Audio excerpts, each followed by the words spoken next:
because we also pick up X-rays and radios from the center. Okay, but instead of just indirect evidence about the existence of black holes, we also have, for the first time since 2 years ago, we've had some direct evidence of the existence of black holes. Because black holes not only interact with companion stars, black holes may also exist in binary systems in which both of the objects are black holes. As they orbit one another, they can also release energy. Now, the energy that they release when they orbit one another is not radiation. It is the energy created by the gravitational fields as they change over time. Okay. This is one of the main predictions of general relativity. Whenever you have some gravitational field that is not perfectly spherical, that changes over time, or that has some changing shape, it will lose energy. And this energy that is radiated away is in the form of gravitational waves. Gravitational waves are disturbances in scales in distances between points, in the time between different events. And those disturbances propagate pretty much like waves propagate on the surface of a pond. So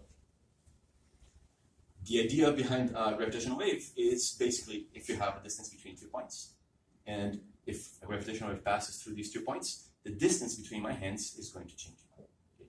It may change in different ways. It may change just by approaching or moving my hands far away from one another, or by getting my hands to do this. Okay.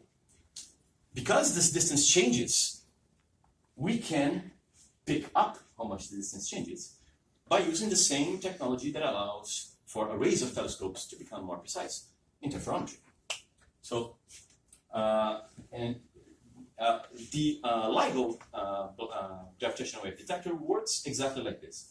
It works as a giant interferometer that compares the travel time of light between one distance and another distance. They're supposed to be identical, so the waves are also in phase when they reach the detector. If a gravitational wave passes through the detector, the distance between one mirror and the other may change ever so slightly. This little change will put the reflected waves slightly out of phase, and the detector will pick that up. That's how you detect gravitational waves. And this needs to be an extremely precise measurement. This is something of a fraction of an atom over a distance of several kilometers. Okay? This is extremely precise.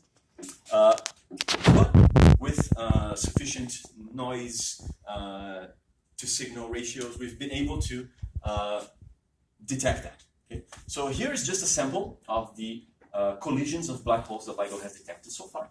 Okay, so we have 2 black holes that are orbiting one another. As they release gravitational waves, their orbits start decaying, so they start getting closer and closer to one another, and they start releasing more and more intense gravitational waves. So this process accelerates until eventually their surfaces touch one another, and they just merge into one larger black hole.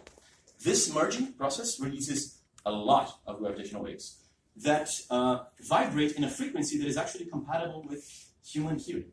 We can actually hear it. I have a link to an audio file. I don't know if it can be played. Okay.